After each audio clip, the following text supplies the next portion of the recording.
എൻ്റെ പ്രിയപ്പെട്ട പ്രേക്ഷകരെ, പഠിതാക്കളെ, നമസ്കാരം. നിങ്ങളെല്ലാവരെയും എൻ്റെ 29ാമത്തെ ഇംഗ്ലീഷ് ക്ലാസ്സിലേക്ക് ഞാൻ ഹാർദമായി, ഊഷ്മളമായി, സസന്തോഷം സ്വാഗതം ചെയ്തുകൊള്ളുന്നു. കുറച്ച് നാളായി അല്ലേ നമ്മൾ കണ്ടിട്ട്. നമുക്ക് വീഡിയോയുടെ അല്പം വൈകിപ്പോയി, ക്ഷമിക്കുക.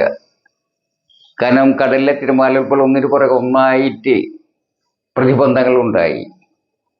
അസുഖം ബാധിച്ചു, മൊബൈൽ കേടായി, 2 കൂട്ടുകാർ മരണപ്പെട്ടു. ഇതൊക്കെ കാരണം വീഡിയോ എടുക്കാൻ കഴിഞ്ഞില്ല, അതുകൊണ്ടാണ് വൈകിയത്. ക്ഷമിക്കുക. നമ്മൾ ഇനി എടുക്കാൻ പോകുന്ന ഈ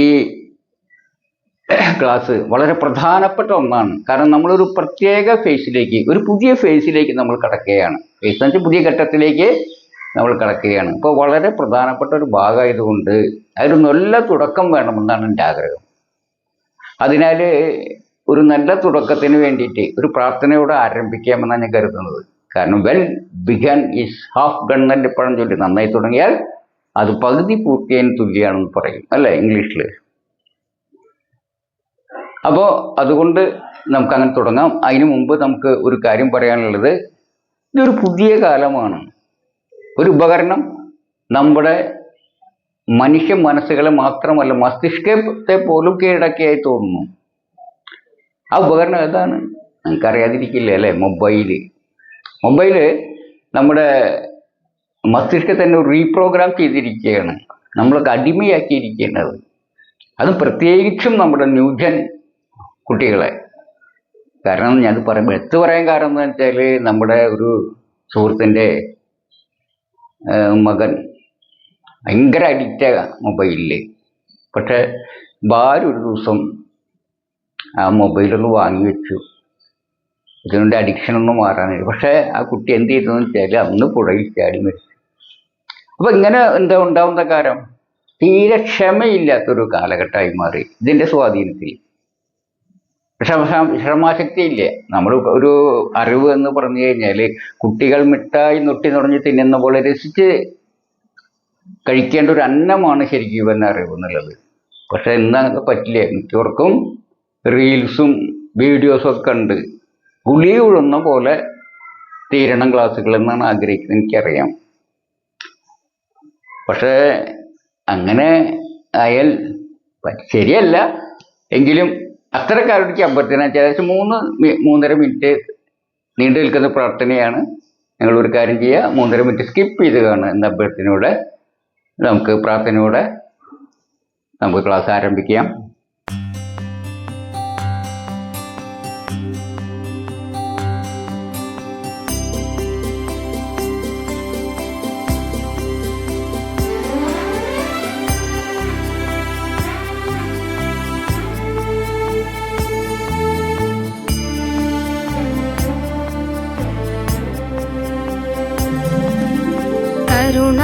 കരുണാമയനാം സ്നേഹസ്വരൂപൻ ജ്യോതിയായി വിശ്വം വിളങ്ങിടുന്നു.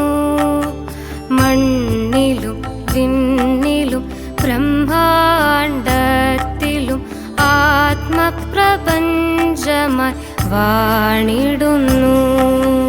കരുണാമയനാം സ്നേഹസ്വരൂപൻ ജ്യോതിയായി വിശ്വം വിളങ്ങിടുന്നു. മണ്ണിലും വിണ്ണിലും ബ്രഹ്മാണ്ടത്തിലും ആത്മപ്രപഞ്ചമായി വാണിടുന്നു. നാദവും താളവും മേളവുമായി എന്നെ നേരായ പാതയിൽ ആക്കേണമേ. ജ്ഞാനവും ബോധവും എന്നിൽ ഉണരുവാൻ ആനന്ദമൂർത്തി കനിയണമേ. കാണാനും കേൾക്കാനും അറിയാനുമായി എന്നെ പാകപ്പെടുത്തണേ പരമ്പൊരുളേ. സത്യവും ധർമ്മവും നീതിയും പാലിക്കാൻ എന്നുമെനിക്ക് കരുത്തേകണേ. സമ്പത്തും സമയ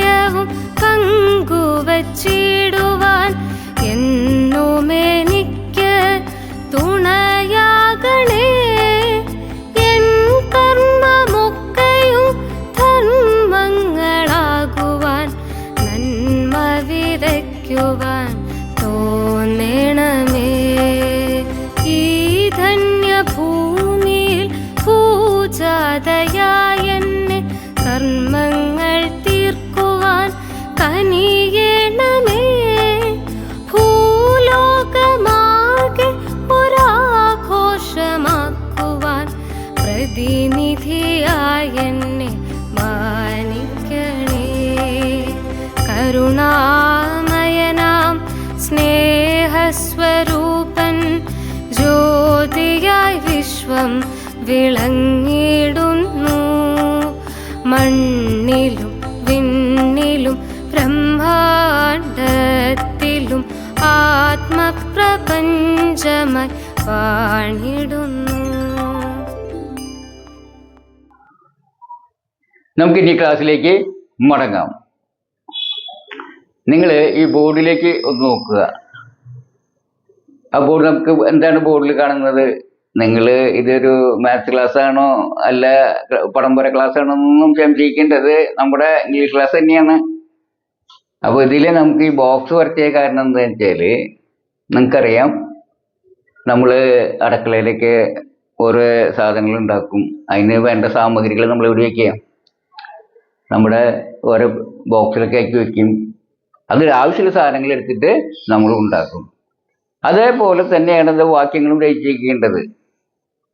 വാക്യങ്ങൾ ഉണ്ടാക്കേണ്ട സാധനമൊക്കെ നിങ്ങൾ 4 ബോക്സിലാക്കി വെക്കുകയാണെങ്കിൽ അതെങ്ങനെ നിങ്ങൾക്ക് വെക്കാൻ കഴിയും എന്ന് നോക്കുക. അതാണ് ഇതിൻ്റെ ബോക്സ് വരച്ചതിൻ്റെ ഒരു കാര്യം. പിന്നെ നിങ്ങളുടെ മനസ്സിൽ ഈ 4 ബോക്സുകളൊന്ന് പതിഞ്ഞു നിൽക്കുക എന്ന് വെച്ചാൽ 4 വാക്യഭാഗങ്ങൾ ഒന്ന് പതിഞ്ഞു നിൽക്കുക എന്നൊരു ഉദ്ദേശവും ഉണ്ട്. അപ്പോൾ നമ്മളെന്താണെന്ന് വെച്ചാൽ നിങ്ങൾക്കറിയാം, ഈ 4 വാക്യങ്ങളാണ് ഏതൊരു വാചകത്തിൻ്റെയും അടിസ്ഥാന ഘടകങ്ങൾ. എന്ന് വെച്ചാൽ നിങ്ങൾ സ്കൂളൊക്കെ പഠിച്ചിട്ടുണ്ട്.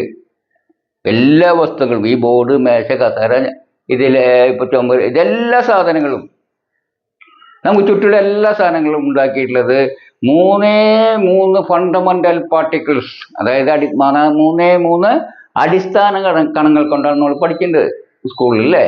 എന്ന പോലെ ഇംഗ്ലീഷിലെ ഏത് വാചകവും ഉണ്ടാക്കിയിട്ടുള്ളത് ഈ 4 വാക്യഭാഗങ്ങളാണെന്ന് നിങ്ങളോട് ഞാൻ മുൻപ് പറഞ്ഞിട്ടുണ്ട്. അതൊന്ന് ഓർമ്മിപ്പിക്കുക എന്നുള്ളതാണ് ഈ ക്ലാസ്സിൻ്റെ ലക്ഷ്യം. അത് ഏതൊക്കെയാണെന്ന് വെച്ചാൽ noun slot, verb slot, adverb slot, adjective slot, അങ്ങനെ 4 ഭാഗങ്ങളാണ് ഉണ്ടായിരിക്കുക. അതായത് 4 വാക്യഭാഗങ്ങളാണ് ഉണ്ടായിരിക്കുക.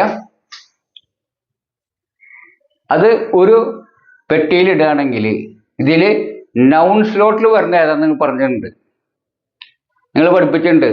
ഏതൊക്കെയാണ് എന്താണെന്നറിയാം. നാമവും നാമത്തിന് തുല്യമായ പദങ്ങളുടെ ഗ്രൂപ്പുമാണ് അത് ഈ ഇതിലിടുക. അത് നമ്മൾ പഠിച്ചു കഴിഞ്ഞു, പൂർണ്ണമായിട്ട് നമ്മളത് പഠിച്ചു കഴിഞ്ഞു. ഇനി രണ്ടാമത് വരുന്നത് ബാക്കി 3 ഒന്ന് വെർബിനെ സംബന്ധിച്ചിട്ടുള്ള സ്ലോട്ടുകളാണ്. അപ്പോൾ വെർബിനെ സംബന്ധിച്ചുള്ളൊക്കെ നമ്മൾ ഒരു 75% പഠിച്ചു കഴിഞ്ഞു. ഒരു 20% ഞങ്ങൾ പഠിക്കാനുണ്ട്. ഇനി അതുപോലെ തന്നെ നമ്മൾ അഡ്വർബ്, അഡ്ജക്റ്റീവിനെ കുറിച്ചൊക്കെ ഏകദേശം നല്ലൊരു ധാരണ തന്നിട്ടുണ്ട്. അതൊക്കെ കുറേശ്ശെയാണ് പഠിക്കാറുള്ളൂ. അതൊക്കെ ഓരോ ഈ 2 ക്ലാസ് വീതിച്ച് അത് തീരും. ഇതിനൊരു 2 അല്ലെങ്കിൽ 3 ക്ലാസ് വരും. അങ്ങനെ അപ്പോൾ 4, 3, 7 ക്ലാസ് കഴിഞ്ഞാൽ നമുക്ക് വാക്യരചന തുടങ്ങാം. അതായത് വാക്യങ്ങൾ എഴുതാനായിട്ട് പഠിക്കാം. അപ്പോൾ നമുക്ക് അതിനു മുമ്പ് ഈ 4 ഭാഗങ്ങൾ മനസ്സിൽ ഉറച്ചിരിക്കണം എന്നതുകൊണ്ട് ഒന്ന് ഓർമ്മിപ്പിക്കാനാണ് ഞാൻ ഈ ക്ലാസ് ഇങ്ങനെ ബോക്സിൽ വരച്ചിട്ടുള്ളത്. അപ്പോൾ നിങ്ങളത് നിങ്ങൾക്ക് ഇതുവരെ പഠിപ്പിച്ചത് നൗൺ സ്ലോട്ടിൽ വരണ്ട, അതായത് നൗണോ നൗൺ ഫ്രേസുകളായിട്ടുള്ള ഭാഗങ്ങളാണ്. അത് പൂർണ്ണമായി നിങ്ങൾ പഠിച്ചു കഴിഞ്ഞു എന്ന് ഞാൻ വിശ്വസിക്കുന്നു. എങ്കിലും നിങ്ങൾക്ക് സ്വയം ഒന്നൊരു പരീക്ഷ എടുക്കണ്ട. നമ്മൾ പഠിച്ചു കഴിഞ്ഞാൽ ഒരു സെമസ്റ്ററൊക്കെ കഴിയുമ്പോൾ നമ്മൾ എന്ത് ചെയ്യും? ആ സെമസ്റ്ററിൽ പഠിച്ചിരിക്കേണ്ട കാര്യങ്ങൾ പഠിച്ചെന്ന് ഉറപ്പിക്കാൻ പരീക്ഷ എടുക്കില്ലേ? എന്ന പോലെ നിങ്ങൾക്കൊരു സ്വയം നിങ്ങളുടെ അറിവ് പഠിച്ചത് ശരിയായിട്ട് നോക്കാനായിട്ട് ഞാനൊരു പരീക്ഷ അല്ലെങ്കിൽ ഒരു കളി നിങ്ങൾക്ക് തരാം. അത് നിങ്ങൾ എന്ത് ചെയ്യണം? അതിൽ നിന്ന് അപ്പോൾ ഞാൻ കുറേ വാക്യഭാഗങ്ങൾ തരും.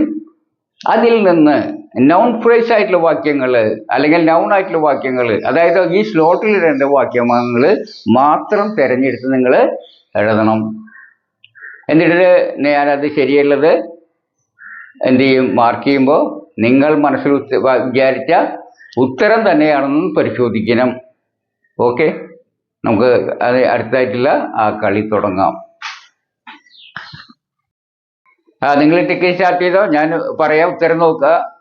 നിങ്ങൾ അതിൽ നോക്കുക, രാമൻ എന്നുള്ളത് അതിൽ വരും ഉവ്വ്, കാരണം അത് നൗണാണ്. പിന്നെ ലത എന്നുള്ളത് വരും, കാരണം അത് നൗണാണ്. ഇന്ത്യ എന്നുള്ളത് സ്ഥലത്തിൻ്റെ പേര്, അതുകൊണ്ട് അത് വരും. പിന്നെ കാറ്റ് എന്നുള്ളത് പൂച്ച, അത് വരും, അതും എന്തൊരു ജീവിയുടെ പേര്, നൗണാണ്. ടൈഗർ പുലി, അതും വരും, എന്താണത്, അത് ഒരു നൗണാണ്, ഒരു ജീവിയുടെ പേരാണ്. സ്റ്റുഡൻറ് വിദ്യാർത്ഥി, അതും ഒരു ആളിൻ്റെ സൂചിപ്പിക്കുന്നതാണ്, പേരാണ്, അത് വരും. വുമൺ സ്ത്രീ, അതും നമ്മൾ ഒരു മനുഷ്യരിലെ സ്ത്രീലിംഗത്തിൽപ്പെട്ട ജീവിയെ സൂചിപ്പിക്കുന്നതാണ്, അതും വരും, നൗണാണ് അത്. ബോയ് ആൺകുട്ടി, അതും നൗണാണ്, അത് വരും. എന്നാൽ ഭംഗിയുള്ള എന്ന് വരില്ല, അതെന്താണ്, അത് വിശേഷണമാണ്. അത് ഫ്ലോയിങ് എന്നത് ഒഴുകുന്ന എന്ന് പറഞ്ഞ എന്താർത്ഥം, അത് വിശേഷണമാണെന്ന് പഠിച്ചു, അത് വരില്ല. റിട്ടൺ എഴുതപ്പെട്ട, അപ്പോൾ അത് എഴുതപ്പെട്ട വരില്ല, അത് വിശേഷണമാണ്. എയ്റ്റ് തിന്നു എന്ന് പറഞ്ഞ എന്താ, ഒരു പ്രവൃത്തിയാണ്, അത് വെർബാണ്, അതുകൊണ്ട് വരില്ല. വാച്ച് കാണുന്നു, അത് ഇല്ല, കാരണം എന്താ, അതും പ്രവൃത്തിയാണ്. നീലപ്പക്ഷി, അത് വരും, എന്താ കാരണം, അതൊരു നൗൺ ഫ്രേസാണ്. ഒരു പക്ഷി, ഒരു ജീവിയുടെ പേരും അതിൻ്റെ വിശേഷണമാണ്, നൗണും വിശേഷണമാണ്. റാറ്റ് ഇൻ ദ കേജ്, കൂട്ടിലുള്ള പക്ഷി, അത് വരും, കാരണം എന്താ, അല്ല കൂട്ടിലുള്ള എലി, അത് എന്താ കാരണം, എലി എന്ന നൗണും അതിൻ്റെ വിശേഷണവും കൂടിയതാണ് അത്. The first prime minister of India, അത് വരും, എന്താ കാരണം, അത് പ്രധാനമന്ത്രി എന്ന നൗൺ, പ്രധാനമന്ത്രി എന്നുള്ളത് ഒരു സ്ഥാനപ്പേരാണ്, ആ നൗണാണ്, അതിൻ്റെ വിശേഷണമാണത്. ഇന്ത്യയുടെ ആദ്യത്തെ പ്രധാനമന്ത്രി, അത് വരും. ഫോർ എന്നുള്ളത് എന്താ, വേണ്ടി, അത് നാമാണോ, അല്ല, അത് കേവലം എന്താണത്, പ്രിപ്പോസിഷൻ, അത് വരില്ല. അതുപോലെ തന്നെയാണ് അറ്റ്, അതും പ്രിപ്പോസിഷൻ ആയത്, അത് വരില്ല. ഇൻ ദ ഫോറസ്റ്റ്, എവിടെ എന്ന ചോദ്യത്തിന് ഉത്തരം അഡ്വർബാണ്, അല്ലേ, അത് വരില്ല. ടു ദ ക്യാപിറ്റൽ, തലസ്ഥാനത്തേക്ക്, അതും എങ്ങോട്ട്, എവിടേക്ക് എന്ന ചോദ്യത്തിനുള്ള ഉത്തരമാണ്, അതും എന്താണ്, അഡ്വർബ്, നമ്മൾ പഠിച്ചിട്ടുണ്ട്. ഇനി 1947, അത് 1947 എന്ന് വെച്ചാൽ എപ്പോൾ എന്നുള്ള ചോദ്യം ഉത്തരമായിട്ട് വരുന്ന ഭാഗമാണ്, അതും വരില്ല, അത് അഡ്വർബാണ്. ഫാസ്റ്റ്, വേഗത്തിൽ, എങ്ങനെ എന്ന ചോദ്യത്തിന് ഉത്തരമാണ്, അതും അഡ്വർബാണ്, നമ്മൾ പഠിച്ചിട്ടുണ്ട്, അതുകൊണ്ട് അതും വരില്ല. വിത്ത് കറേജ്, ധൈര്യത്തോടെ എന്ന് പറയുമ്പോൾ എങ്ങനെ ചോദ്യോത്തരമാണ്, എങ്ങനെ ചെയ്യുന്നു, ധൈര്യത്തോടെ, അങ്ങനെ ചോദിച്ചു കഴിഞ്ഞാൽ അത് അഡ്വർബാണ്, അതുകൊണ്ട് അതും വരില്ല. പിന്നെ വിത്ത് കറേജ്, അത് പറഞ്ഞു കഴിഞ്ഞു. പിന്നെ 2 ഓഫ് ബ്യൂട്ടി, അത് ഫ്രേസാണ്, ഭംഗി ഉള്ള എന്നാണ് എൻ്റെ അർത്ഥം. ആ ഭംഗിയുള്ള എന്ന് പറയുമ്പോൾ അത് അഡ്ജക്റ്റീവാണ്, ഫ്രേസ് ആയിട്ടുള്ള അഡ്ജക്റ്റീവാണ്, പ്രപ്പോർഷണൽ ഫ്രേറ്റ് ആയിട്ടുള്ള ഒരു അഡ്ജക്റ്റീവാണ്, അപ്പോൾ അതും വരില്ല. ഏതൊക്കെ വരെ, നൗണിന് തുല്യമായ വാക്കുകളുടെ കൂട്ടമായ നൗൺ ഫ്രേസ് ആണ് വരിക, നമ്മൾ പഠിച്ചിട്ടുള്ളതാണ്. അതുകൊണ്ട് നൗൺ സ്ലോട്ടിൽ വരുന്നത് ഇതൊക്കെയാണ്. അത് എന്ന് വെച്ചാൽ നമുക്ക് എണ്ണി നോക്കുകയാണെങ്കിൽ 1 2 3 4 5 6 7 8, പിന്നെ 9 10 11 എണ്ണമാണ് നമുക്കുള്ളത്. അപ്പോൾ 1 2 3 4 5 6 7 8 9 10 11 ഉണ്ട്. അതിൽ എത്ര എണ്ണം ശരിയായിട്ടുണ്ട്, എല്ലാം ശരിയായി, 100%. അവർക്ക് ഡബിൾ തംസപ്പ്. ബാക്കി 1 2 തെറ്റാലും കുഴപ്പമില്ല.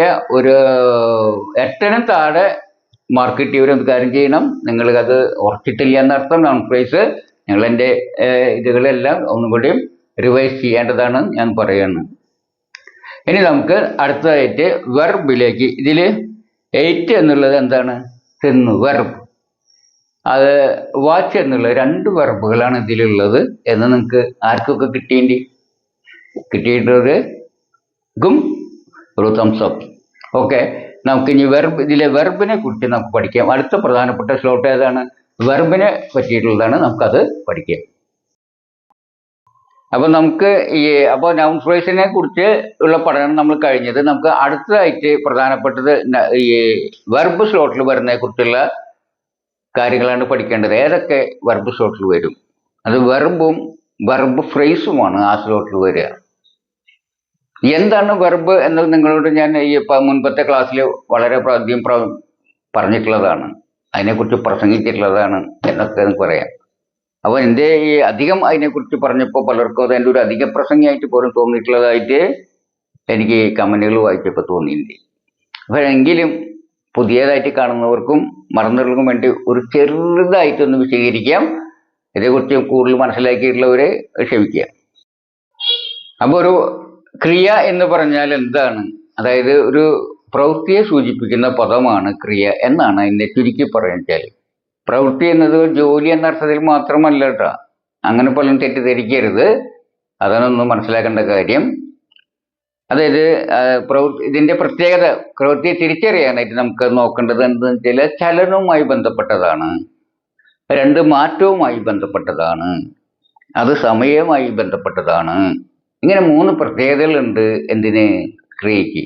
അങ്ങനെയാണ് നമ്മൾ ഒരു വാചകത്തിൽ ക്രിയയെ തിരിച്ചറിയുക. എന്നാൽ ന്യൂജൻ കുട്ടികൾക്ക് പലർക്കും ഈ ക്രിയ എന്താണെന്ന് തിരിച്ചറിയുന്നില്ല. അതുകൊണ്ടാണ് ഞാൻ അതിനെക്കുറിച്ച് ഇങ്ങനെ വിശദമായിട്ട് പറയുന്നത്.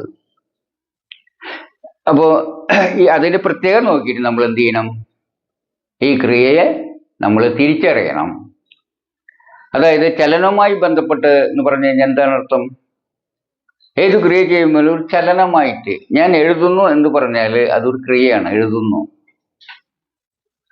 അപ്പോൾ എഴുതുന്നു എന്ന് പറയുമ്പോൾ എന്ത് ചെയ്യണം? ഞാനിപ്പോൾ പേന കൊണ്ട് എഴുതുന്നു എന്ന് വെച്ച് ബോർഡ് നോക്കുക.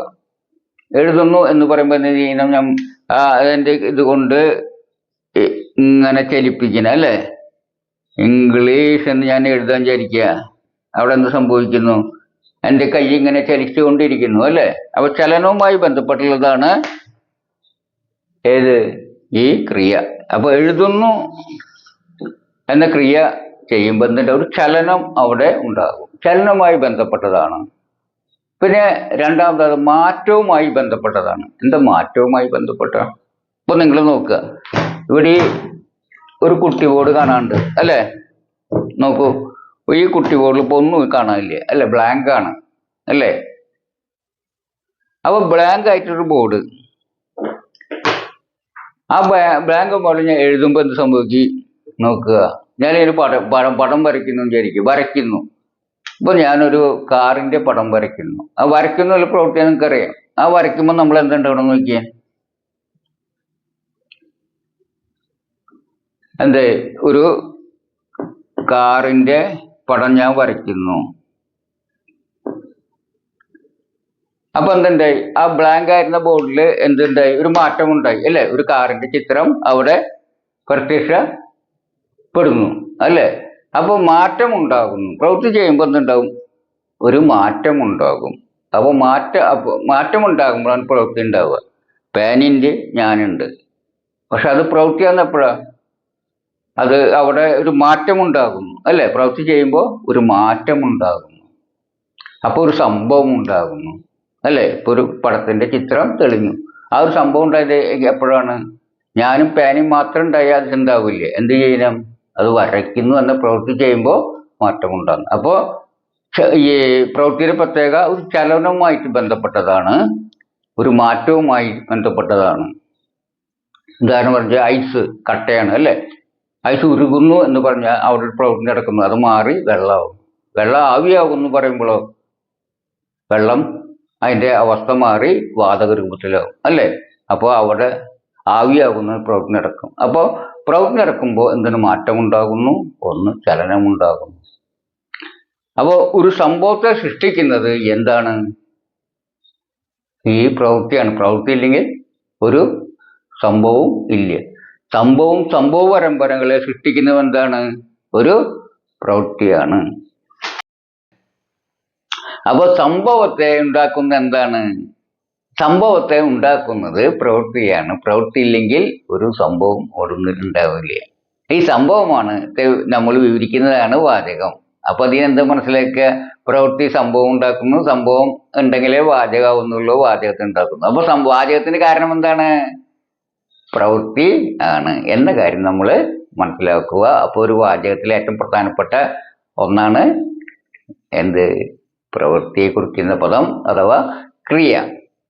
അപ്പൊ പ്രവൃത്തി സംഭവത്തെയും സംഭവ പരമ്പരകളെയും ഉണ്ടാക്കുന്ന എന്താണ്? പ്രവൃത്തിയാണ്. നിങ്ങൾക്ക് അതൊരു ഉദാഹരണ സഹിതം ഞാൻ വിശദമാക്കി തരാം. ഞാൻ പഠിപ്പൊക്കെ കഴിഞ്ഞ് തെക്കോടൊക്കെ പണിയൊന്നുമില്ല തെണ്ടി നടക്കുന്ന ഒരു കാലത്തെ കഥയാണത്.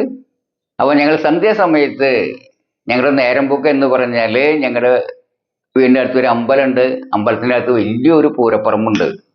ആ പാറപ്പുറം സന്ധ്യാസമയത്ത് ചെന്നിരിക്കുക എന്നുള്ളതാണ് ഒരു വിനോദം. കുറച്ച് കൂട്ടുകാരൊക്കെ ഉണ്ടായിരിക്കും.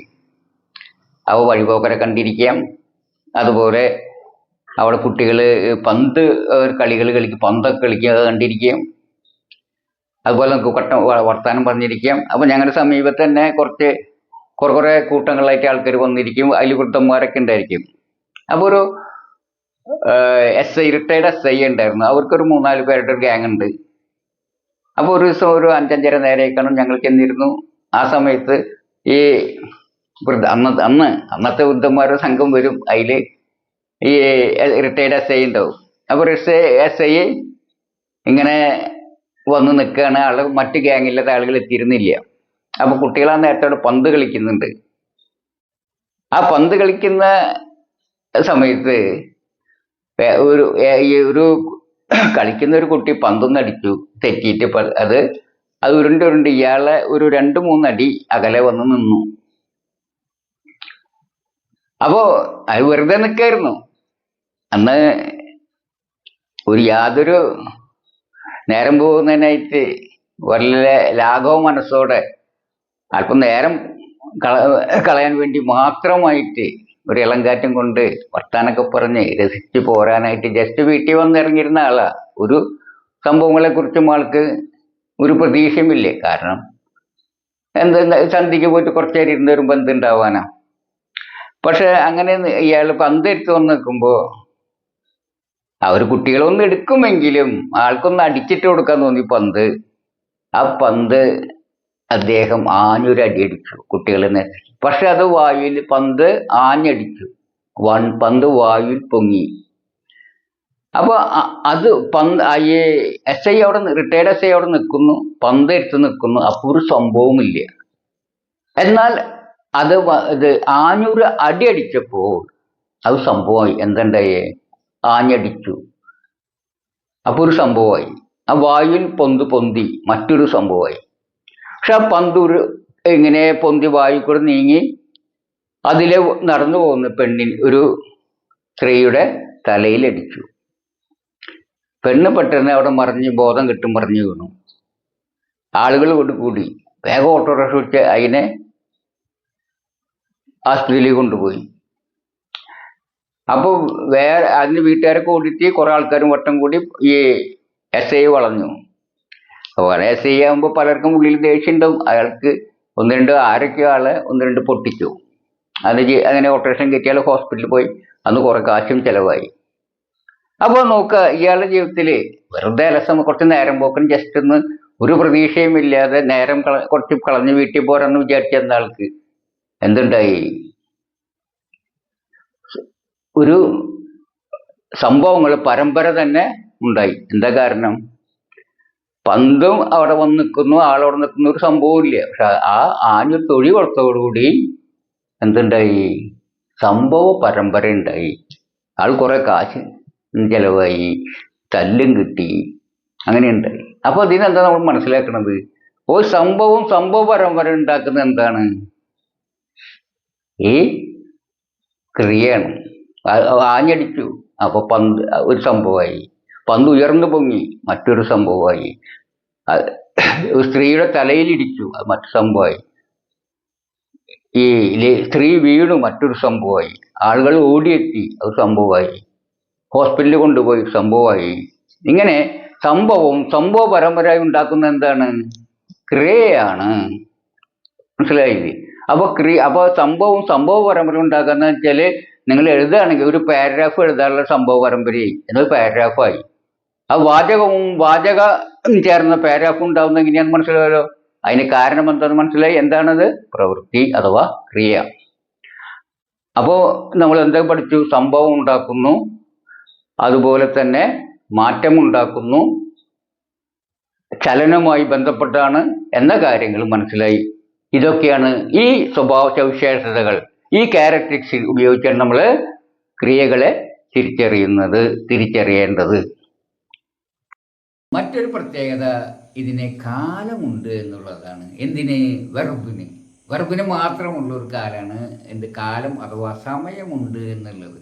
മറ്റൊരു പദങ്ങൾക്കും ആ പ്രത്യേകത ഇല്ല. ഞാൻ ഉദാഹരണമായിട്ട് കാണാം. നിങ്ങൾ ഈ ബോർഡിൻ്റെ അവിടേക്ക് നോക്കുക. അവിടെ ഞാൻ കുറച്ച് സാധനങ്ങൾ ഇങ്ങനെ വെക്കുന്നു. ഈ ബോർഡിൻ്റെ മുമ്പിൽ ആ കുട്ടി ബോർഡിൽ കുറച്ച് സാധനങ്ങൾ കാണാണ്ടില്ലേ? ആ സാധനങ്ങൾ എന്തൊക്കെയാണ്? ഒരു കപ്പ്, കുപ്പി, ചെപ്പ്, കത്രിക, പിന്നെ ഒരു മൊബൈലും ഉണ്ട്. കാണാണ്ട് അല്ലേ? കുറേ സാധനങ്ങളാണത്. ആ സാധനങ്ങളിൽ ഒരെണ്ണം പ്രത്യേകം എടുത്തു പറയത്തൊക്കെ ഉണ്ട്. അതായത് ഓട് വൺ ഔട്ട് എന്ന് പറയില്ലേ? പ്രത്യേകത ഉള്ളതിനെ നിങ്ങൾ തിരഞ്ഞെടുക്കാൻ പറഞ്ഞാൽ എന്തായിരിക്കും തിരഞ്ഞെടുക്കുക? തീർച്ചയായിട്ടും നിങ്ങൾ തിരഞ്ഞെടുക്കുക അത് മൊബൈലായിരിക്കും. മറ്റ് സാധനങ്ങളാണ്, ഇതൊക്കെ സാധനങ്ങളാണെങ്കിലും മൊബൈലിന് മാത്രം ഒരു പ്രത്യേകത ഉണ്ട്. എന്താണത്? ഒരു സമയം നോക്കണം എന്ന് വെച്ച് കഴിഞ്ഞാൽ നിങ്ങൾ മൊബൈലിൽ നോക്കിയാൽ മതി അല്ലേ? മൊബൈലിൽ നോക്കി സമയം അറിയാലോ. ബാക്കി കപ്പിൽ നോക്കി അറിയില്ല, കപ്പിനില്ല, കുപ്പിക്കില്ല, ചെപ്പിനില്ല, കത്രികയ്ക്കില്ല. അപ്പോൾ നമുക്ക് അതാണ് അതിൻ്റെ പ്രത്യേകത. സമയം നോക്കാൻ പറ്റും അല്ലേ? അതാണ് ഈ മൊബൈലിൻ്റെ ഒരു പ്രത്യേകത. എന്നാൽ ആ സാമഗ്രിയുടെ ഒരു പ്രത്യേകത മറ്റേക സാമഗ്രിയിലാണ്. പക്ഷെ അതിനൊരു ഓപ്ഷൻ അതിലില്ല. എന്ന പോലെ തന്നെയാണ് ഈ ക്രിയ ആയിട്ടുള്ള വാക്കുകൾ. അവ നോക്കിക്കഴിഞ്ഞാൽ സമയത്തെക്കുറിച്ചൊരു ധാരണ നമുക്ക് കിട്ടും. ആ വാക്കിന് മാത്രമേ ഉള്ളതാണ്. ഇപ്പോൾ കപ്പ് എന്ന് പറഞ്ഞാൽ നിങ്ങൾക്കൊരു സമയത്തെക്കുറിച്ച് ധാരണ കിട്ടുമോ? ഇല്ല. ആ കുപ്പി എന്ന് പറഞ്ഞാൽ നിങ്ങൾക്ക് സമയത്തെക്കുറിച്ച് ധാരണ കിട്ടില്ല. ചെപ്പ് എന്ന് പറഞ്ഞാൽ ധാരണ കിട്ടില്ല. അത് ആ സമയത്ത് നോക്കുക നിങ്ങൾ. കരഞ്ഞു, അതിപ്പോൾ നിങ്ങൾക്കറിയാം. കരഞ്ഞു എന്ന് പറഞ്ഞാൽ എപ്പോഴാണ്? അത് കഴിഞ്ഞു പോയതാണോ? ഇപ്പം ഉള്ളതാണോ? ഈ സമയത്തുള്ളതാണോ? കഴിഞ്ഞൊരു സമയത്തുള്ളതാണോ? വരാൻ പോകുന്നൊരു സമയത്തുള്ളതാണോ? തീർച്ചയായിട്ടും പറയും. കരഞ്ഞു എന്ന് പറഞ്ഞപ്പോൾ അത് കഴിഞ്ഞതാണ്. കഴിഞ്ഞതാണ് അല്ലേ? അപ്പോൾ കഴിഞ്ഞു എന്ന് പറയുമ്പോൾ തന്നെ നിങ്ങൾക്ക് അതൊരു മുൻപിൽ നടന്നൊരു സംഭവമായിട്ട് നിങ്ങൾക്ക് ആ വാക്ക് നിങ്ങളോട് പറയും. കഴിഞ്ഞൊരു സംഭവത്തെയാണെന്ന്. അതായത് കഴിഞ്ഞ സംഭവം എന്ന് വെച്ചാൽ സമയം. അപ്പോൾ സമയത്തെക്കുറിച്ചൊരു ധാരണ തരാൻ കഴിയുന്നത് എന്തിനു മാത്രമാണ്? ഈ ക്രിയയായിട്ടുള്ള വാക്കുകൾ. അതുപോലെ നമ്മൾ പറയുകയാണെങ്കിൽ ഞാൻ ഇംഗ്ലീഷ് സംസാരിക്കും എന്ന് പറയുമ്പോൾ നമുക്കറിയാം അല്ലേ? ഞാൻ ഇംഗ്ലീഷ് പഠിക്കും. ആ പഠിക്കും അല്ലെങ്കിൽ സംസാരിക്കും എന്നൊക്കെ പറയുമ്പോൾ എന്താണ്? ഇപ്പോൾ ഉള്ളതല്ല, അത് ചെയ്യാൻ പോകുന്ന ഒരു കാര്യമാണ്. പാസ്സാകും എന്ന് പറയുമ്പോൾ എന്താണ്? അതിപ്പോൾ ഉള്ളതല്ല, വരാൻ പോകുന്ന ഒരു സമയത്ത് നടക്കാൻ പോകുന്ന കാര്യമാണ്. അപ്പോൾ അത് ഒരു സമയം, അതായത് സമയം എന്ന് പറയുമ്പോൾ മൂന്നാക്കി തിരിച്ചിട്ട് സമയത്ത് ഇല്ലേ? പ്രധാനമായിട്ട് നമ്മുടെ സമയത്തിന് മറ്റൊരു വാക്കാണ് കാലം. കാലത്തെ മൂന്നാക്കി തിരിച്ചിട്ട് നമുക്കറിയാം ഇല്ലേ? ഇപ്പോൾ ഉള്ളത്. അപ്പോൾ ഞാൻ നിങ്ങളോട് എന്താ ചെയ്യുന്നത്? ഞങ്ങൾ പഠിപ്പിക്കുന്നു അല്ലേ? അത് കഴിഞ്ഞു പോയതാണോ? അല്ല. വരാൻ പോണതാണോ? അല്ല. അതിപ്പോൾ ഉള്ളതാണ് അല്ലേ? ഞാൻ പറയുന്നു, നിങ്ങൾ കേൾക്കുന്നു, എൻ്റെ വീഡിയോ നിങ്ങൾ കാണുന്നു, കാര്യങ്ങൾ മനസ്സിലാക്കുന്നു. ഈ കാര്യങ്ങളൊക്കെ എന്താണ്? അപ്പോൾ കരയുന്നു. നിങ്ങൾ കേൾക്കുന്നു, അതിപ്പോൾ ഉള്ളതാണ്. ഞാൻ പഠിപ്പിക്കുന്നു, അതിപ്പോൾ ഉള്ളതാണ്. ഞാൻ എഴുതുന്നു, അതിപ്പോൾ ഉള്ളതാണ്. അപ്പോൾ ഇതൊക്കെ ഇപ്പോൾ ഉള്ളതാണ്. ഈ സമയത്തുള്ളതാണ്. ആ സമയത്തെക്കുറിച്ച് ധാരണ നൽകുന്നു. ഞാൻ നൗൺ ഫ്രേസിനെ കുറിച്ച് മുൻ ക്ലാസ്സിൽ പഠിപ്പിച്ചു എന്ന് പറയുമ്പോൾ അതിപ്പോൾ ഉള്ളതാണോ? അല്ല. നൗൺ ഫ്രേസിനെ കുറിച്ച് കഴിഞ്ഞ ക്ലാസ്സുകളിൽ പഠിപ്പിച്ചു എന്ന് പറയുമ്പോൾ നമുക്ക് എന്താണ്? മുൻപ് നടന്നിട്ടുള്ളതാണ്. അപ്പോൾ സമയത്തെക്കുറിച്ച് ഒരു ബോധം നൽകുന്നു എന്നുള്ളതാണ് ഏതിൻ്റെ പ്രത്യേകത? ഇതിൻ്റെ പ്രത്യേകത. ഈ സമയത്തിൻ്റെ മറ്റൊരു വാക്കാണ് കാലം. അപ്പോൾ കാലം സമയം, കാലം എന്ന് പറഞ്ഞാൽ സമയത്തിന് തുല്യമായ പദം. ഈ കാലത്തിന് ഇംഗ്ലീഷ് ഏതാണെന്നറിയൂ? ടെൻസ്. അപ്പോൾ ടെൻസ് ഉണ്ട്. ഏതിന്? ഏതൊരു ക്രിയയ്ക്കും ടെൻസ് ഉണ്ട്, സമയമുണ്ട് എന്നർത്ഥം, കാലമുണ്ട് എന്നർത്ഥം. നിങ്ങളോട് ചോദ്യം ചോദിക്കട്ടെ, കാലത്തെ പ്രധാനമായി എത്രയായി തിരിക്കാം? കാലത്തെ പ്രധാനമായി 3 ആക്കി തിരിക്കാമല്ലേ? പ്രധാനമായിട്ടും കാലത്തെ 3 ആക്കി തിരിക്കുന്നതാണ്. ആ 3 ഏതൊക്കെയാണ്? ആ 3 എനിക്കറിയൂ. ഇപ്പുള്ളത് 1 അല്ലേ? ആ കാലത്തിന് ഏറ്റവും പ്രത്യേകമുള്ള കാലം ഇപ്പുള്ളത്. അത് എന്നെ നിങ്ങൾക്ക് ഇപ്പോൾ കാണുന്നു, ഞാൻ പറയുന്നത് കേൾക്കുന്നു, ഞാൻ നിങ്ങളെ പഠിക്കുന്നു, ഇതൊക്കെ ഇപ്പുള്ളതാണ് അല്ലേ? ഇപ്പുള്ള നടക്കുന്ന, അതായത് നിങ്ങൾക്ക് അനുഭവിക്കാൻ പറ്റും. ഇപ്പുള്ളതിൻ്റെ പ്രത്യേകത നിങ്ങൾക്ക് അനുഭവിക്കാൻ പറ്റും. നമുക്ക് ഞാൻ പറയുന്നത് കേൾക്കുന്നു അല്ല, ഇപ്പം നിങ്ങൾ കേൾക്കുന്നു, നിങ്ങൾക്ക് അനുഭവിക്കാൻ പറ്റില്ലേ? അപ്പോൾ ചെവി കൊണ്ട് നിങ്ങൾക്ക് അനുഭവിക്കാൻ പറ്റും. അപ്പോൾ എന്നെ നിങ്ങൾ കാണുന്നില്ലേ? അപ്പോൾ കണ്ട് നിങ്ങൾക്കിപ്പോൾ അനുഭവിക്കാൻ പറ്റും. അപ്പോൾ പഞ്ചേന്ദ്രിയം കൊണ്ട് അനുഭവിക്കാൻ പറ്റുന്ന കാലമാണ് ഇപ്പോഴത്തെ. അതേസമയം മറ്റു കാലം, അപ്പോൾ മറ്റു കാലങ്ങൾ ഏതാണ്? കഴിഞ്ഞു പോയത്.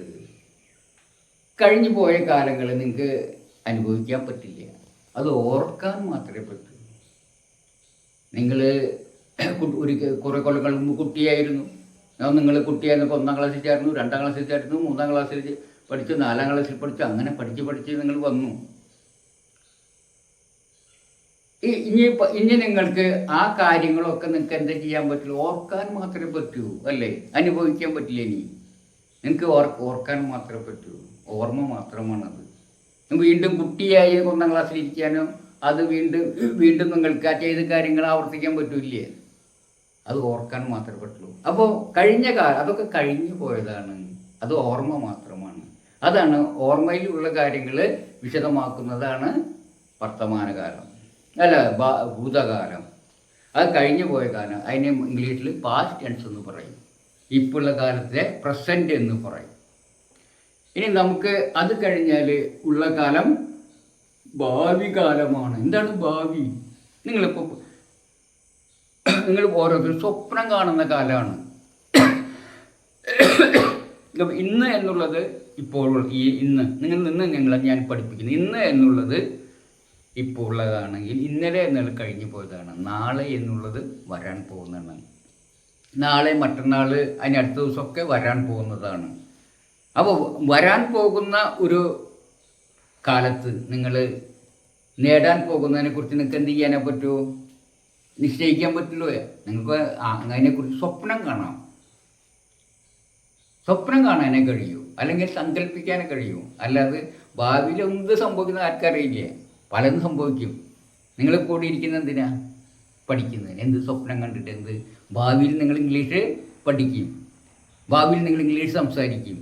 ആ ഒരു സ്വപ്നമാണ് നിങ്ങളിപ്പോൾ എൻ്റെ ഇത് കാണാൻ നിങ്ങൾ പ്രേരിപ്പിക്കുന്നതല്ലേ? അപ്പോൾ വരാൻ പോകുന്നത് ആ സ്വപ്നത്തിലുള്ളത്, സങ്കല്പത്തിലുള്ളതാണ് എന്ത്? അപ്പോൾ റിയാലിറ്റി ഏത് മാത്രമാണ്? പ്രസൻറ്റ് മാത്രമാണ് റിയാലിറ്റി. പാസ്റ്റ് മെമ്മറിയാണ്. ഫ്യൂച്ചർ എന്ന് പറഞ്ഞാൽ എന്താണ്? ഭാവിയാണ്. ഇതിൽ നിന്നൊക്കെ എന്താണ് നിങ്ങൾ മനസ്സിലാക്കുന്നത്? കാലത്തെ 3 ആക്കി തരംതിരിക്കാം. കഴിഞ്ഞത്, വരാൻ പോകുന്നത്, അതിൻ്റെ ഇടയിലുള്ളത് പ്രസൻറ്റ്. ഇങ്ങനെ 3 ആക്കി തിരിക്കാലോ. ഇനി നമുക്കതൊരു ചിത്രീകരിക്കാം വേണമെങ്കിൽ. അത് ചിത്രരൂപേണ നിങ്ങൾക്ക് വേണമെങ്കിൽ ഞാനത് കാണിച്ചു തരാം. എങ്ങനെയാണെന്ന് കാണിച്ചു തരണോ? ശരി, നിങ്ങൾ ഒന്ന് ശ്രദ്ധിക്കുക. ഞാൻ ഈ ബോർഡിൽ നിങ്ങൾക്ക്, കുട്ടി ബോർഡിൽ നിങ്ങൾക്ക് അതൊന്ന് കാണിച്ചു തരാം, എങ്ങനെയാണ് കാലത്തെ 3 ആക്കി തിരിക്കുക. നമുക്ക് കാലത്തെ ചിത്രീകരിക്കുന്നത്, അവ ഗ്രാഫിക്കലി റെപ്രസെൻ്റ് ചെയ്യുന്നത് എങ്ങനെയാണെന്ന് നോക്കാം. നമുക്കറിയാം ഈ present tense, past tense, future tense, അങ്ങനെ 3 കാലങ്ങളായിട്ട്, അതായത് വർത്തമാനകാലം, ഭൂതകാലം അല്ലെങ്കിൽ ഭാവി കാലം, അങ്ങനെ 3 ആയിട്ട് തിരിക്കാമെന്ന് പറഞ്ഞു അല്ലേ? അതെങ്ങനെയാണ് നമുക്ക് ഒന്ന് നോക്കാം, ചിത്രരൂപേണ കാണിക്കുന്നത് നോക്കാം. നമുക്ക് വേണമെങ്കിൽ ഒരു ബോർഡിൻ്റെ പ്രതലത്തെ വേണമെങ്കിൽ നമുക്ക് എന്തായാലും കാലമായിട്ട് കരുതാം ഇല്ലേ? നമ്മൾ ഭഗവാനെ തന്നെ ഒരു കല്ലായിട്ട് സങ്കല്പിക്കില്ലേ? എന്നതുപോലെ ബോർഡിന് നമുക്ക് കാലമായിട്ട് സങ്കല്പിക്കാം. അതുകൊണ്ട് വിരോധമൊന്നുമില്ലല്ലോ. ആ ബോർഡിനെ ഈ ബോർഡിൻ്റെ പ്രതലത്തെ കാലമായിട്ട് വായിക്കുകയാണെങ്കിൽ അതിന് 3 ആക്കി വായിക്കുക, അല്ലേ? 3 കാലമായിട്ട് വായിക്കുക. അതിലൊരു ഭാഗം പാസ്റ്റ് ടെൻസിനെ സൂചിപ്പിക്കുന്നതായിരിക്കും, അതായത് പിന്നെ ഒരു ഭാഗം പ്രസന്റ് ടെൻസിനെ സൂചിപ്പിക്കുന്നതായിരിക്കും, ഒരു ഭാഗം ഫ്യൂച്ചറിനെ, അത് ഭാവി കാലത്തെ സൂചിപ്പിക്കുന്നതായിരിക്കും. അതിൽ ഏറ്റവും ചെറുതായിരിക്കുന്നത് ഏതാണ്? പ്രസന്റ് ടെൻസ് ആണ്, അല്ലേ? ഏറ്റവും കുറഞ്ഞ പീരീഡിൽ പ്രസന്റ് ടെൻസ് ആയിരിക്കും. എന്തായിരിക്കും അതിന് കാരണം? അത് നമുക്ക് നോക്കാം. നമുക്ക് വെച്ചാൽ കുറഞ്ഞ പീരീഡ് എന്ന് നമുക്കറിയാം, അല്ലേ? സ്കൂളിൽ പീരീഡൊക്കെ അറിയാം, ക്ലാസ്സിൻ്റെ പീരീഡ് ഉണ്ടായിരിക്കും. അത് സമയത്തായിരിക്കും എന്നേ അർത്ഥമുള്ളൂ. അത് പീരീഡ് 3/4 മണിക്കൂറാണ് സാധാരണ സ്കൂൾ പീരീഡ്, നമുക്കറിയാവുന്നതാണ്. അതുപോലെ പ്രസൻറ്റിലെ ടെൻസിലെ, അതായത് വർത്തമാനകാലത്തിലെ, അതായത് ഇപ്പോഴുള്ള ഈ കാലമാണ് പ്രസൻറ്റ് നമുക്കറിയാം. അതിനെ നമ്മൾ സൂചിപ്പിക്കുമ്പോൾ ഏത് ചെറിയ പീരീഡോ വലിയ പീരീഡോ നമുക്ക് എന്തായിട്ട് എടുക്കാം? വേണമെങ്കിൽ വർത്തമാനകാലമായിട്ട് അഥവാ പ്രസൻറ്റിനെസ് എടുക്കാം. ഉദാഹരണം, ഞാൻ നിങ്ങൾക്ക് ക്ലാസ് എടുക്കുകയാണ്, അല്ലേ? ഈ ക്ലാസ് എടുക്കുന്ന ഈ ദിവസം ഇപ്പോൾ ഉള്ളതാണ്, അല്ലേ? ഞാൻ നിങ്ങളെ കാണുന്നു, നിങ്ങൾ പറയുന്നത് നിങ്ങൾ കേൾക്കുന്നു, നിങ്ങൾ എന്നെ കാണുന്നു. അതൊക്കെ അപ്പോൾ നമുക്കറിയാം എന്താണ്? അത് ഈ ദിവസമാണ്, അത് വർത്തമാനകാലത്തിലുള്ളതാണ്, ഇപ്പം അത് ലൈവായിട്ടുള്ളതാണ്, അല്ലേ? ഇപ്പോൾ ഉള്ളതാണത്. അപ്പോൾ അത് പ്രസന്റ് ടെൻസ് ആണ്. അപ്പോൾ ഇന്ന് എന്നുള്ളത് ഏത് ദിവസം സൂചിപ്പിക്കുന്നു? അതായത് ഈ പ്രസൻറ്റ്, അതായത് വർത്തമാനകാലത്തെ സൂചിപ്പിക്കുന്നു. അത് കഴിഞ്ഞു പോയിട്ടില്ല, ഇല്ലല്ലോ. അപ്പോൾ പ്രസന്റ് ടെൻസ് ഒരു ദിവസം മാത്രം, അല്ലേ? ഇന്ന് എന്നുള്ളത് ഒരു ദിവസം മാത്രമാണ്. പക്ഷെ കഴിഞ്ഞ ദിവസങ്ങളോ ഇന്നലെ കഴിഞ്ഞതാണ്, അല്ലേ? അതിന് മിനിഞ്ഞാന്ന് അതും കഴിഞ്ഞതാണ്. അങ്ങനെ പിന്നിലേക്ക് എത്ര ദിവസങ്ങൾ, കഴിഞ്ഞ ദിവസങ്ങൾ എത്രയുണ്ട്? എണ്ണമറ്റതാണ്, അല്ലേ? അപ്പോൾ പാസ്റ്റ് ടെൻസ് പാസ്റ്റിലുള്ള ദിവസങ്ങൾ അനേകമാണ്, അല്ലേ? പിറകോട്ട് നോക്കിയാൽ പിന്നിലേക്ക് കുറേ ഇന്നലകളുണ്ട്. അതേ സമയത്ത് പ്രസന്റ് ടെൻസിലെ ഇന്ന് എന്നുള്ളത് അത്ര ഒരു ദിവസം മാത്രമാണ്. അത് നാളെയോ? ഫ്യൂച്ചറെ നോക്കുക, വരാൻ പോകുന്നതാ, അല്ലേ? ഇന്ന് കഴിഞ്ഞാൽ അടുത്ത ദിവസം ഉണ്ട്, അല്ലേ? നാളെ എത്ര ഉണ്ട്? നാളെ എന്നുള്ള എണ്ണമറ്റ നാളെകളുണ്ട്, അല്ലേ? ഈ അടുത്ത ദിവസം, അതിന് തൊട്ടടുത്ത് വേറെ ദിവസമുണ്ട്. അപ്പോൾ ഫ്യൂച്ചറിലും അനേകം ദിവസങ്ങളുണ്ട്. പക്ഷേ പാസ്റ്റിലും അനേക ദിവസങ്ങൾ, ഫ്യൂച്ചറിൽ അനേക ദിവസങ്ങളുണ്ട്. അപ്പോൾ പ്രസന്റ് ടെൻസിൽ എന്നാൽ ഒരു ദിവസമേ ഉള്ളൂ. അതാണ് പ്രസന്റ് ടെൻസ് ഏറ്റവും ചെറുതായി വരുത്തുന്നത്. ഒരു ദിവസം തന്നെ വേണം എടുക്കണമെന്നില്ല, ചെറുതായിട്ട് 1 മിനിറ്റ് എടുക്കാം. ഇപ്പോൾ സമയം ഏകദേശം 9:30 വിചാരിക്കുക. അപ്പോൾ 9 മിനിറ്റ് എന്ന നിമിഷമാണ് ഈ നിമിഷം. അതിന് മുമ്പിലുള്ള 9:29, 9:28, 9:27 അങ്ങനെ പിറകോട്ട് പോകുന്ന എല്ലാ മിനിറ്റുകളും കഴിഞ്ഞു പോയതാണ്. അപ്പോൾ അതൊക്കെ പാസ്റ്റിൽ അനേകം മിനിറ്റുകളുണ്ട്. പക്ഷേ ഈ നിമിഷം എന്ന് പറഞ്ഞത് പ്രസൻറ്റ് നിമിഷത്തെ പ്രസന്റ് ടെൻസ് ആയിട്ട് എടുക്കാൻ ഈ നിമിഷം എന്നുള്ളത് പറഞ്ഞുള്ളൂ, അല്ലേ? പിന്നെ അടുത്ത നിമിഷങ്ങൾ 31, 9:31, 9:32, 9:30 അതൊക്കെ വരാൻ പോകുന്ന നിമിഷങ്ങളാണ്. അത് എണ്ണമറ്റതാണ്. അപ്പോൾ മിനിറ്റ് ഈ നിമിഷം എന്നുള്ളത് പ്രസന്റ് ടെൻസ് ആണെങ്കിൽ കഴിഞ്ഞ മിനിറ്റുകളൊക്കെ എന്താണ്? പാസ്റ്റാണ്. വരാൻ പോകുന്ന മിനിറ്റുകളൊക്കെ ഫ്യൂച്ചർ. അപ്പോൾ അത് വരാൻ പോകുന്നത് അങ്ങനെ എടുക്കാം. അതേപോലെ വർഷത്തെ വേണമെങ്കിൽ നമുക്ക് ഈ പ്രസന്റ് ടെൻസ് എടുക്കാം. ഈ വർഷം ഞാൻ റിട്ടയറായി, അല്ലെങ്കിൽ ഈ വർഷം എൻ്റെ ഭാര്യ റിട്ടയറായി എന്ന് പറയുമ്പോൾ ഈ വർഷം എന്നുള്ളതാണ് എന്ത്? Present tense. കഴിഞ്ഞ വർഷം അതിൻ്റെ തലേവർഷമൊക്കെ കഴിഞ്ഞു പോയതാണ്. അപ്പോൾ ഈ പാസ്റ്റിലെ വർഷങ്ങൾ കുറേ ഉണ്ടായിരിക്കും, പ്രസൻറ്റിലെ ഈ വർഷം ഒന്നേ ഉണ്ടായിരിക്കുള്ളൂ, ഫ്യൂച്ചറിലെ വർഷങ്ങളും അനേകം ഉണ്ടായിരിക്കും. അതൊരു ധാരണ പ്രസൻറ്റ് ഈ ടൈമിനെ കുറിച്ച് നമുക്ക് ഉണ്ടായിരിക്കണം. അപ്പോൾ പ്രസൻറ്റ്, പാസ്റ്റ്, ഫ്യൂച്ചറൊക്കെ തിരിച്ചറിയാൻ നമുക്ക് എളുപ്പം ഉണ്ടായിരിക്കും. നമ്മൾ കുറച്ച് മുമ്പ് വെർബിനെ കുറിച്ച് ഒരുപാട് കാര്യങ്ങൾ ജനറലായിട്ട് പറഞ്ഞു തന്നു. അത്തരം കാര്യങ്ങൾ നമ്മുടെ മനസ്സിലുണ്ടായിരിക്കണം. അത് ഞാൻ നിങ്ങൾക്ക് മനസ്സിലായിട്ടുണ്ടോ എന്ന് പരിശോധിക്കാനായിട്ട് നിങ്ങൾക്കൊരു പരീക്ഷ അല്ലെങ്കിൽ പരീക്ഷണം തരാം. എന്താണെന്ന് വെച്ചാൽ ബോർഡിൽ ഞാൻ കുറച്ച് പാരഗ്രാഫ് വാചകങ്ങൾ എഴുതിയിട്ടും മലയാളത്തിലാണത്. അത് വായിക്കുക. അതിൽ വെർബ് എവിടേക്ക് വരുന്നത് നിങ്ങൾ കണ്ടുപിടിക്കുക. അത് എത്ര എണ്ണം വന്നു എന്നും പറയുക. അതാണ് നിങ്ങൾക്ക് ജോലി. നോക്ക് വായിക്കാം, ഞാൻ ഒപ്പം വായിക്കാം. ഓണം, നല്ലോണം, പൊന്നോണം, എങ്ങും മതിലുകൾ, വേലിയില്ല, പടപ്പില്ല, പൂവില്ല, പൂമ്പാറ്റയില്ല, ആക്കൂളിയില്ല, ഓണക്കളിയില്ല, പച്ചത്തത്തയില്ല, നെല്ലിൽ കതിർക്കാമ്പില്ല. ഇത് ഓണമോ മാവേലി മന്നനയുടെ പണ്ടൊരു നാട്ടിൽ പട്ടണ നടുവിൽ പാതിരനേരം സൂര്യനൊലിച്ചു. പട്ടാപകലന്മാരായി ചുറ്റി നടന്നവർ കണ്ണുമിഴിച്ചു. കഴിഞ്ഞ ദിവസം പൊട്ടനെ ചെട്ടിച്ചതിച്ചു. ഇന്ന് പൊട്ടൻ ഈശ്വരനെ പ്രാർത്ഥിക്കുന്നു. പൊട്ടന് ആശ്വാസം, നാളെ ദൈവം കെട്ടിയെ ചതിക്കും. ഇതെന്ത് 105 ഡിഗ്രി 105 ഫാരൻഹീറ്റ്, കഠിനജ്വരം, പിച്ചും പേയും സമം ജൽപ്പനം. അപ്പോൾ ഇതാണ് അതിൽ എഴുതിയിട്ടുള്ളത്. അപ്പോൾ ഇതിൽ എത്ര ക്രിയ ഉണ്ട് എന്ന് കണ്ടുപിടിക്കുക. ഇതാണ് ഒന്ന്. ക്രിയ കണ്ടുപിടിക്കണമെങ്കിൽ എന്ത് വേണം നമുക്കറിയാം അല്ലേ. അതിൽ പറഞ്ഞ കാര്യങ്ങളൊക്കെ ഉണ്ട്. ക്രിയ വാചകം ഉണ്ടാക്കുന്ന ക്രിയയാണ്. വാചകമാവണമെങ്കിൽ ക്രിയ ഉണ്ടാവണം, അതുള്ളതേ ക്രിയാവോ. അപ്പോൾ ഏതൊക്കെയാണ് വാചകമായിട്ട് വരുന്നത്, ക്രിയ ഉള്ളതാണ് വാചകമായിട്ട് വരിക എന്നൊക്കെ പറഞ്ഞു തന്നു. അത് അടിച്ച് നിങ്ങൾ പരിശോധിക്കുകയാണെങ്കിൽ അതിൽ എത്ര വാചകമുണ്ട് എന്ന് പറയണം, എത്ര ക്രിയ ഉണ്ട് എന്ന് പറയണം. അത് നിങ്ങൾക്കുള്ള പരീക്ഷ. അതായത് ഇത് നോക്കുക, ഞാൻ പറയാൻ പോകുന്നത് എത്ര ക്രിയ ഉണ്ട് എന്നുള്ള ഇതാ. ഉദിച്ചു എന്നുള്ളതാണ് ഒന്ന്. രണ്ടാമത് കണ്ണുമിഴിച്ചു എന്നുള്ളതാണ് രണ്ട്. ചതിച്ചു, പൊട്ടനെ കെട്ടിയാൽ ചതിച്ചു എന്നുള്ളതാണ് ഇതിൽ മൂന്നാമത് വരുന്നത്. പ്രാർത്ഥിക്കുന്നു എന്നുള്ളതാണ് നാലാമത് വരുന്നത്. ചതിക്കും എന്നുള്ളത് അഞ്ചാമത് വരുന്നു. അങ്ങനെ അപ്പോൾ 5 ക്രിയയുണ്ട്. അതുള്ളത് മാത്രമാണ് വാചകങ്ങൾ. പിന്നെ കുറേ വാക്കുകൾ എഴുതിയിട്ടുണ്ട്, അതൊന്നും വാചകമാവുന്നില്ലേ. കാരണം എന്താ, അതിലെന്ത് വേണം, ക്രിയ ഉണ്ടെങ്കിലേ അത് വാചകത്തെ സൃഷ്ടിക്കുള്ളൂ എന്ന് ഞാൻ മുമ്പ് പറഞ്ഞിരുന്നു. അതുകൊണ്ട് ഇതിൽ എത്ര വാചകമുണ്ട് എന്ന് പറഞ്ഞു കഴിഞ്ഞാൽ നമ്മൾ നോക്കുകയാണെങ്കിൽ പണ്ടൊരു നാട്ടിൽ പട്ടണ നടുവിൽ എന്നുള്ള പാതിര നേരം അതുവരെ ഒരെണ്ണം, അത് ഒന്ന്. 2 പട്ടാവന്മാരായി ചുറ്റി നടന്നവർ 2.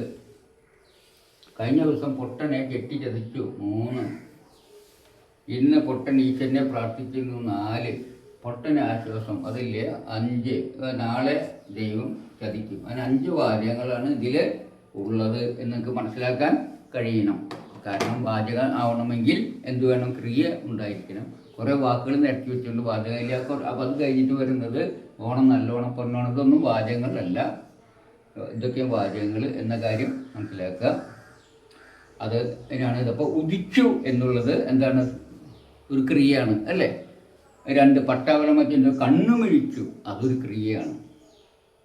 അപ്പോൾ ഈ 2 ഉദിച്ചു എന്ന് പറഞ്ഞ് കഴിഞ്ഞു പോയ കാലത്തെ കുറിക്കുന്ന ക്രിയയാണ്. അതൊക്കെ ഇപ്പോൾ ഉള്ളതല്ലല്ലോ, ഇപ്പോൾ പറയുന്ന സമയത്തുള്ളതല്ല, അനുഭവിക്കാൻ പറ്റുന്നതല്ല. അത് ഓർമ്മയിലെടുത്ത് പറയാൻ മാറ്റം പറ്റുന്നതാണ്. കണ്ണുമിഴിച്ചു, അതും കഴിഞ്ഞു പോയതാണ്, നമുക്കറിയാം. ഈ അടുത്ത കഴിഞ്ഞ ദിവസം പൊട്ടനെ കെട്ടിച്ചതിച്ചു എന്നൊരു വാചകം എടുക്കുക. കഴിഞ്ഞ ദിവസം, കഴിഞ്ഞു പോയ ദിവസമാണ് അല്ലേ. എന്ത് ചെയ്തു, ദിവസം പൊട്ടനെ കെട്ടിച്ചതിച്ചു. ചതിച്ചു എന്നുള്ള എന്താണ്, അത് കഴിഞ്ഞു. അപ്പോൾ ഇന്ന് പൊട്ടൻ, അപ്പോൾ അതൊരു ചതിച്ചു എന്നുള്ളത് കഴിഞ്ഞൊരു കാലത്തെ സംഭവത്തെ വിശദീകരിക്കുന്നു. അപ്പോൾ ഇന്ന് പൊട്ടൻ ഈശ്വരനെ പ്രാർത്ഥിക്കുന്നു. അപ്പോൾ ഇന്ന് പ്രാർത്ഥിക്കുന്നു എന്ന് പറഞ്ഞാൽ ഇന്ന് ഈ ദിവസം നടക്കുന്നതാണ്, ഉള്ളതാണ്.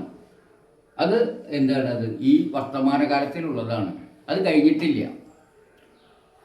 അവന് ആശ്വാസം, ദൈവം കെട്ടിയെ ചതിക്കും എന്നുള്ളത് അവൻ ഈ സ്വപ്നം കാണുന്നു. എന്താണ്, ദൈവം നാളെ ദൈവം കെട്ടിയെ ചതിക്കും. അത് വരാൻ പോണത് അവൻ്റെ ആഗ്രഹമാണ്, അവൻ്റെ സങ്കല്പമാണ്, സ്വപ്നമാണത്. മനസ്സിലായി. അപ്പോൾ ഒന്ന് വരാൻ പോണത്, ഒന്ന് കഴിഞ്ഞത്, ഒന്ന് നിലവിൽ ഇന്നുള്ളത്. അതായത് അപ്പോൾ ഇതിനെന്താ മനസ്സിലാക്കുന്നത്, ചതിച്ചു എന്നുള്ളത് ഭൂതകാലമാണ്. അത് പിന്നെ പ്രാർത്ഥിക്കുന്നു എന്നുള്ളത് ഇപ്പോഴതാണ്, വർത്തമാനകാലമാണ്. ഇത് മറ്റേത് സ്വപ്നം കാണുന്നതാണ്, വരാൻ പോണതാണത്. അപ്പോൾ ഇത് ചതിക്കുമെന്നുള്ളത് വരാൻ പോണ 3 കാലമാണ്. എന്താ, അപ്പോൾ ഇതിലെ ലാസ്റ്റ് എഴുതിയിട്ടുള്ള 3 വാചകങ്ങൾ എന്താണ്, ഒന്ന് കഴിഞ്ഞത്, രണ്ടാമത് ഇന്നുള്ളത് അല്ലേ, അത് പ്രാർത്ഥിക്കുന്നുള്ളത് വർത്തമാനകാലത്തിലുള്ളത്, ചതിക്കുമെന്നുള്ളത് വരാൻ പോകണം. നിങ്ങൾക്ക് ആലോചിച്ചറിയാം അല്ലേ. അപ്പോൾ 3 കാലത്തെയാണ് അത് സൂചിപ്പിക്കുന്നത്. ഈ 3 എണ്ണമാണ് ഏറ്റവും ലളിതമായ കാലം. അതായത് ചതിച്ചു, പ്രാർത്ഥിക്കുന്നു, ചതിക്കും എന്നൊക്കെ പറഞ്ഞു കഴിഞ്ഞാൽ 3 കാലമാണത് എന്ന് മനസ്സിലായി. ഇതിനെ ലളിതമായിട്ടുള്ള കാലമായതുകൊണ്ട് ഇതിനെ സിമ്പിളായിട്ടുള്ള, ഏറ്റവും സിമ്പിളായിട്ടുള്ളതാണ്, ഏറ്റവും ലളിതമായിട്ടുള്ളതാണ്. അതുകൊണ്ട് സാധാരണയായിട്ട് ഉപയോഗിക്കുന്നതാണ്. അതുകൊണ്ട് സാമാന്യ വർത്തമാനകാലം എന്ന് ഇതിനെ പറയും. ഇതിനെല്ലാം സാധാരണ കാലങ്ങൾ പറയും. അതിൽ ഇത് ഇപ്പോൾ ഉള്ളത് ചതിച്ചു എന്നുള്ളത്, മുമ്പുള്ളത് ചതിക്കുമെന്നും വരാൻ പോണത്. അപ്പോൾ ചതിച്ചു എന്നുള്ളത് സാധാരണ ഭൂതകാലം എന്ന് പറയും, സിമ്പിൾ പാസ്റ്റ് എന്ന് പറയും. പ്രാർത്ഥിക്കുന്നു എന്നുള്ളത് സിമ്പിൾ പ്രസൻറ്റ് എന്ന് പറയും. ചതിക്കുമെന്നുള്ളത് സിമ്പിൾ ഫ്യൂച്ചർ എന്ന് പറയും, അല്ലെങ്കിൽ സാമാന്യ ഭാവി കാലം എന്ന് പറയും. ഇത്രയൊക്കെയാണ് ഇത് നമുക്ക് ജസ്റ്റ് 3 കാലങ്ങളെക്കുറിച്ച് പറയാനുള്ളത്. അപ്പോൾ നമുക്ക് ഈ 3 കാലങ്ങളെക്കുറിച്ച് നമ്മൾ കാലങ്ങളെ എങ്ങനെയൊക്കെ ഉപയോഗിക്കുക എന്നുള്ളത് നമുക്ക് അത്രയ്ക്ക് അങ്ങോട്ട് വിശദമായിട്ട് പഠിക്കൊന്നും വേണ്ട. കൂടുതൽ ചിന്തിച്ചു കഴിഞ്ഞാൽ നമുക്ക് കൺഫ്യൂഷനാവും. അതുകൊണ്ട് ഇത്ര കാര്യങ്ങൾ നമുക്ക് പഠിച്ചാൽ മതി. ഈ സിമ്പിൾ പ്രസൻറ്റൻസ്, സിമ്പിൾ പാസ്റ്റൻസ് ഭാവിയാണ്, സിമ്പിളായിട്ടുള്ളതായിരുന്നു സിമ്പിൾ ഫ്യൂച്ചറാണ്, അഥവാ സാമാന്യ ഭാവി കാലത്തിൽപ്പെട്ടാണ് എന്ന് പറയും. ഈ കാലങ്ങളെക്കുറിച്ച് simple present tense, simple past, simple future എന്നതിനെ കുറിച്ചൊക്കെ നമുക്ക് അടുത്ത ക്ലാസ്സിൽ വിശദമായിട്ട് പഠിക്കാം. അതുപോലെ തന്നെ മറ്റ് വെർബുകളെ കുറിച്ചും നമുക്ക് വിശദമായിട്ട് പഠിക്കാം. അതൊക്കെ നമുക്ക് അധികം പഠിക്കണമെന്നില്ല. മാത്രമല്ല ഞാൻ അത്രയും വിശദമായിട്ട് ടെൻഷനെ കുറിച്ചൊന്നും എടുക്കുന്നില്ല. കാരണം എന്താണെന്ന് വെച്ചാൽ ഒരുപാട് യൂട്യൂബേഴ്സ് ഇത് വളരെ വ്യക്തമായിട്ട്, ഇപ്പോൾ ഷൈൻ അക്കാഡമിയിലത്തെ മാഷ്, അതുപോലെ ഇംഗ്ലീഷ് മെൻറ്റർ എന്ന് പറഞ്ഞൊരു ടീച്ചറൊക്കെ നന്നായിട്ട് എടുക്കുന്നവരുണ്ട്. അപ്പോൾ അതൊക്കെ നിങ്ങൾ കണ്ടാലും മതി. എങ്കിലും ഞാൻ മൊത്തത്തിലൊന്ന് നിങ്ങൾക്ക് വിശദീകരിച്ച് തരുന്നതായിരിക്കും. നമുക്ക് അടുത്ത ക്ലാസ്സിൽ കാണാം. അതുവരെ ഇവിടെ നന്ദി, നമസ്കാരം, ബൈ.